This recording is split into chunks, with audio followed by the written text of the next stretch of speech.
2025 সালের মহাকুম্ভ ঘিরে উত্তরপ্রদেশের প্রয়াগরাজে সাজু সাজু রব।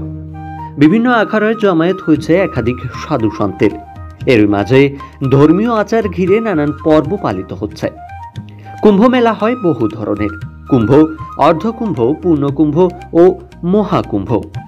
এই চলতি কুম্ভ 144 বছর পর আয়োজিত মহাকুম্ভ। কুর্মপুরাণ অনুযায়ী 4টি কুম্ভ মর্তে আয়োজিত হয়, আর শেষ 8 কুম্ভ স্বর্গে আয়োজিত হয়। প্রচলিত বিশ্বাস অনুসারে প্রতি 144 বছরে আসে মহাকুম্ভ। 4 বছরে হয় কুম্ভ, 6 বছরে হয় অর্ধকুম্ভ, 12 বছরে পূর্ণকুম্ভ ও 144 বছরে মহাকুম্ভ। এই 144 বছরের মহাকুম্ভ অতি বিরল সংযোগে হয়ে থাকে।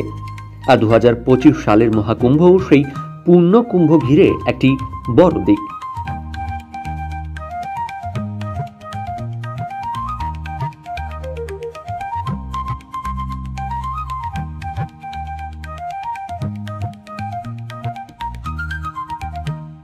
বলা হয় এবার মহাকুম্ভে ইতিমধ্যেই 10 কোটি ভক্ত সমাগম হয়ে গিয়েছে। তবে আগত দিনগুলোতে মিলিয়ে 40 কোটিরও বেশি ভক্ত সমাগম হবে বলে মনে করা হচ্ছে। এবার কুম্ভ মেলায় আপনি যে কেবল সাধু সন্তদেরই দেখতে পাবেন তেমনটা কিন্তু নয়। এবার মহাকুম্ভে প্রযুক্তির পায়ে পা মিলিয়ে তৈরি করা হয়েছে এআই নারদমুনি। তবে এই এআই নারদমুনি কি? কুম্ভের গুরুত্ব জিজ্ঞেস করতেই স্বয়ং নারদমুনি আপনাকে জানান দেবে কুম্ভ মেলার বিশেষত্ব ও গুরুত্ব সম্পর্কে। অর্থাৎ আপনি স্বয়ং নারদ মুনিকেই জিজ্ঞেস করতে পারবেন কুম্ভ মেলার গুরুত্ব ও ইতিহাস সম্পর্কে, এবং নারদ মুনি স্বয়ং আপনাকে কুম্ভ মেলার ইতিহাস ও গুরুত্ব সম্পর্কে জানিয়ে দেবে। প্রথমবারের মতো এবার মহাকুম্ভে বানানো হয়েছে ডিজিটাল মিউজিয়াম, যেখানে লাইটিং সাউন্ডের মাধ্যমে দেখানো হচ্ছে সমুদ্র মন্থন। তাছাড়াও বারাণসী ঘাট, ভারতীয় ঐতিহ্য, ভারতীয় ধার্মিক ও সাংস্কৃতিক ইতিহাস তুলে ধরা হয়েছে এই ডিজিটাল মিউজিয়ামে।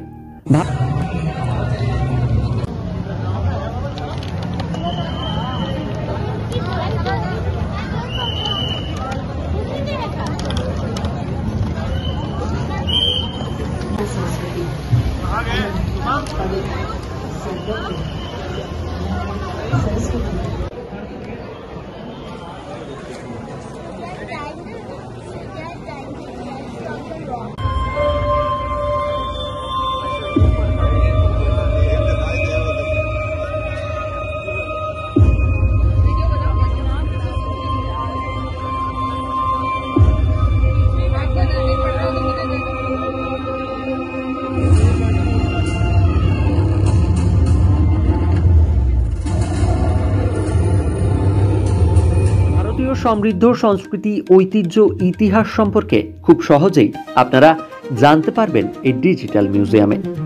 এখানে ভক্তদের ও দর্শনার্থীদের সুবিধার্থে যেমন করা হয়েছে নানান ব্যবস্থা, তেমনি দর্শনার্থী ও ভক্তরা মুখোমুখি হচ্ছে কিছু সমস্যার।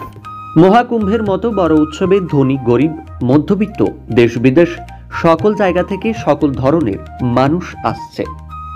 কিন্তু এই মুহূর্তে প্রয়াগরাজের হোটেলগুলো, যেগুলোর ভাড়া স্বাভাবিক সময়ে একদিনে ছিল 2000 টাকা, সে সকল হোটেলগুলো এখন ভক্তদের ভিড়ের জন্য একদিনে দাম হাঁকাচ্ছে 10 থেকে 15,000 টাকা, যার জন্য স্বাভাবিকভাবে মধ্যবিত্ত ও নিম্ন মধ্যবিত্ত মানুষদের সমস্যার মুখে পড়তে হচ্ছে। তাছাড়াও যে সকল নৌকাগুলো ত্রিবেণী সঙ্গম থেকে ভক্তদের নদীর মাঝে নিয়ে যাচ্ছে স্নান করানোর জন্য, তারা মাথা পিছু দর করছে 500 টাকা। সরকারের তরফে বিভিন্ন সুব্যবস্থা নেওয়া হলেও কিছু জায়গায় এই ধরনের উঁচু দরের জন্য সমস্যায় পড়তে হচ্ছে দর্শনার্থী ও ভক্তদের। তাছাড়াও বিমানে কেউ যদি এই মুহূর্তে যেতে চায় মহাকুম্ভে, তাও এখন আর সাধারণ মানুষের হাতের নাগালে নয়। সাধারণ সময়ের তুলনায় বিমানের টিকিটের দামও বেড়ে গেছে অনেক বেশি। মাথা পিছু বিমানের টিকিটের দাম এই মুহূর্তে 15 থেকে 20,000 টাকা। তবে মহাকুম্ভ মেলায় ভক্তরা যেন শান্তিপূর্ণভাবে এবং সুরক্ষিতভাবে তাদের আধ্যাত্মিক কার্যক্রম সম্পূর্ণ করতে পারে, সেদিকে বিশেষ নজর দিয়েছে ভারত সরকার। প্রয়াগরাজ মহাকুম্ভ থেকে মায়া শর্মা রিপোর্ট, ক্যালকলিক টিভি, কলকাতা।